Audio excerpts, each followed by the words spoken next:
What's going on? Welcome back to another TK Photo and Collectibles video. Today we've got MMS801 SCARECROW 2.0. Is it as good as the SCARECROW 1.0? Let's have a look. TK421, why aren't you at your post? Because I'm busy buying collectibles, sir. There's one, set for stun. Right, as usual, let's have a quick look at the box. Got a big picture of the SCARECROW there.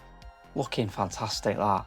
And then Batman symbol there, the Dark Knight Trilogy. And then obviously it's a DC box, so nothing really exciting on there. But then moving that slip cover, we can see the figure and all the accessories. And then flipping that round, we've got another big picture of the SCARECROW on the back there. This time, delving into his suitcase. Let's get him out, have a look at what we get. All right, men, load your weapon. Right, a lot of cool stuff in this one. Let's have a look at what we get. Right, starting with the hands then, you've got a couple of grasping sort of hands there, a pointing one, two fists, and then two kind of outstretched hands like that. A couple of look like relaxed hands-ish on the figure, but the detail's pretty good on there. You see like the veins and stuff. And then we've got some great little accessories here. Gotham County Jail visitor pass there for Dr. J. Crane. Got the torch, looks fantastic. That's some good details on there, looking good. And then we've got the little lighter with the flame on it. Looks great, that. And then his wristwatch. And we get a tiny pair of glasses there, looking very good. Very small though, easy to lose these. Then we've got the Fear Toxin canisters there that can hook onto his belt. Then it routes round to this spraying device there. And then here's the toxin spray, just like a big lump of plastic, but it does look quite good, that. Some good details. It does look like a cloud, actually. It is quite impressive. Then we've got his briefcase, looking really cool. It's got the clasps there, the handle. This does actually open up like that, so you can put some stuff in it. It does look actually like the inside of a briefcase, really well detailed, that. Liking that. And then we've got a set of 3 different masks, which I didn't actually realise we get. You got like the empty one there, then you've got one with his head in it, obviously with like all the maggots and everything coming off it. That looks fantastic. And then we've got the regular one there. And obviously he's just got the Cillian Murphy head sculpt on the figure at the moment, but we'll have a look at these all on the figure in a bit. Well, I was holding that one. And then onto the base, Batman Begins SCARECROW, and it's got a bit of a, I think this is in the sewer, the effect on the floor there. It does look really good, actually. Looking like that. And with that, we get a big diorama piece that goes on the back of the base there. Looking great with those pipes and the smashed up brickwork and everything. See the rusted pipes there. Great paint apps on there, and then the brickwork. Looks really cool, that. And like, I guess that's bits of glass and stuff, and more like a brick through a window or something. That looks great, that. And with the base, obviously, you get a standard grabber, and we also get another diorama piece for the backdrop there. Looking really cool. I don't know whether that's going to fit anywhere, but it looks excellent. Some old tins and stuff, and the rope coming down, or where they're pumping the fear toxin into the sewer system. Looking great, that. It's them! Blast them! So straight out the box, the first thing that obviously grabs the attention with this one is that portrait. The likeness to Cillian Murphy is excellent, I think. Just captures his distinctive facial structure, those kind of piercing eyes, and the calm, clinical expression. It just looks really good, this. Obviously, we'll put the mask heads on in a bit, but genuinely feels like you're going to get multiple display options out of this one. The suit looks like immaculately tailored. Let's have a closer look. So here's that Cillian Murphy head sculpt. I think it looks fantastic, this. Let me know in the comments what you think. The hair looks amazing on it. The eyes look great. Everything about it, the paint application and stuff, looks superb. You get the rolling eye functionality through the back of the hair there. I can't even see a seam at the minute, so I don't think I'm going to touch that, actually. So I think when I take the back of the hair off, you'll then be able to see a seam, but if I leave it like that for now, but that is looking absolutely superb. And then moving down the figure, it's obviously got a shirt and tie on. The suit that we see when he's in the film Batman Begins, got this grey pinstripe suit. Obviously the tailoring on this looks absolutely immaculate. The tie's got a magnet at the bottom, So it'll always just flick back into place like that, which is cool. It's got a little belt on and everything there. Again, the suit's got all the little buttons and stuff. And then the pinstripe trousers down to the shoes. The shoes look really, really good there. With the laces and everything, the laces are moulded on and stuff. But yeah, that is basically the figure. So, and it is pretty basic from looking at it like this. But obviously, we've got the whole set of Scarecrow stuff to put on this guy. So let's pose him up and have a look what we can do. Give me regular reports, please. So here's the two Scarecrow figures we've got in the collection. Obviously there's the older one there and the brand new one. You can see like the detail on these new ones, these new figures are a lot finer than the older stuff here.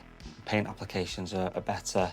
It actually looks like a smaller, it's more a diminutive figure than this one. This one's looking quite bulky, to be honest, which I didn't realise. Look how like the height difference there. It just looks like a bigger figure, which is pretty cool. If you've got the 1.0, this isn't oh, this is better than that. This is just a side-by-side comparison.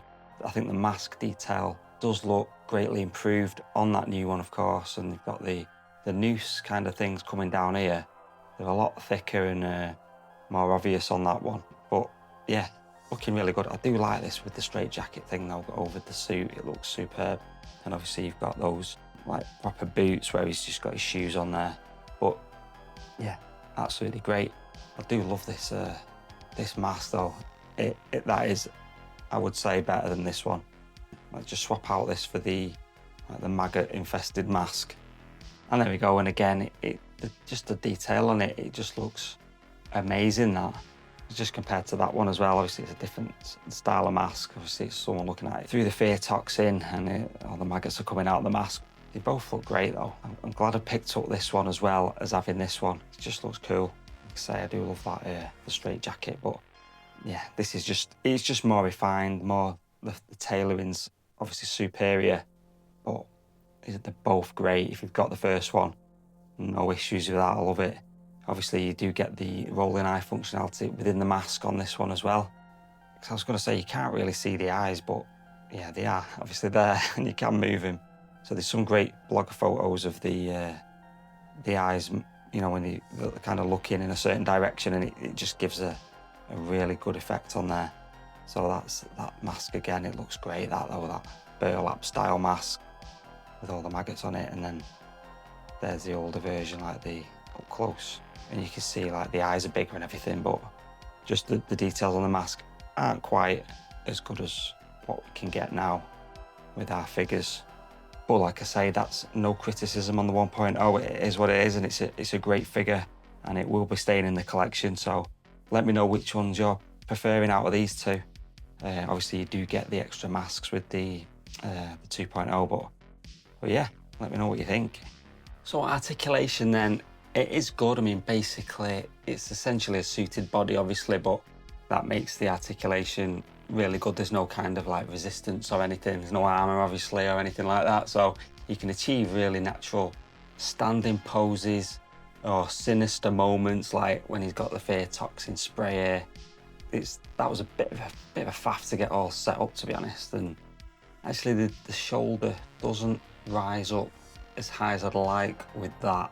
It kind of sags down a bit just because of that. Obviously, that spray cloud is quite heavy because it's just like solid plastic. But yeah, absolutely brilliant. The soft tailoring allows for plenty of movement without bunching up excessively. So finding a display pose is going to be nice and straightforward. I think the issue we're going to have, well, the issue I'm going to have is there's so many display options with this one. And then here's a slightly more dynamic pose, obviously with this time with the briefcase.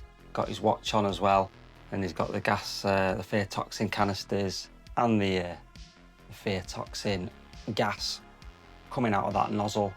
It's such a great look, actually. Really liking this figure.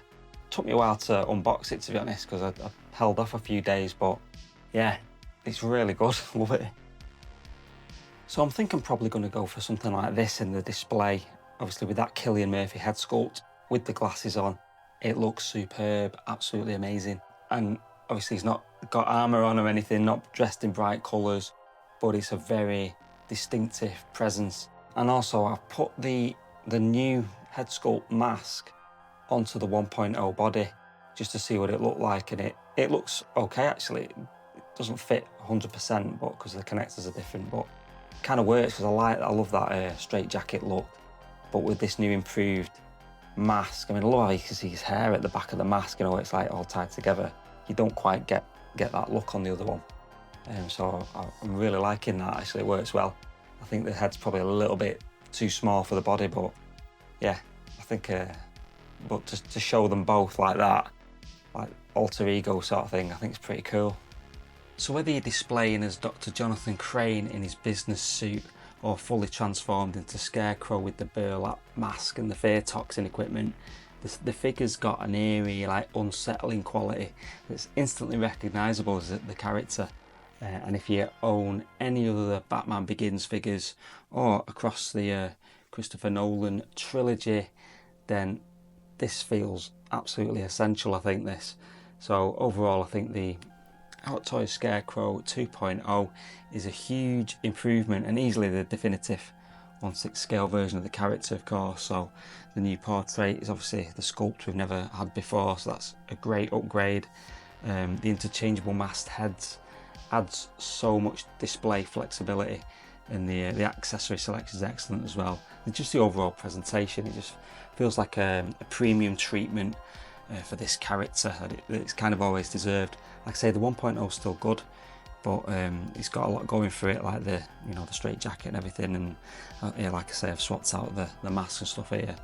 But yeah, it's a great figure, especially with that demon thing as well.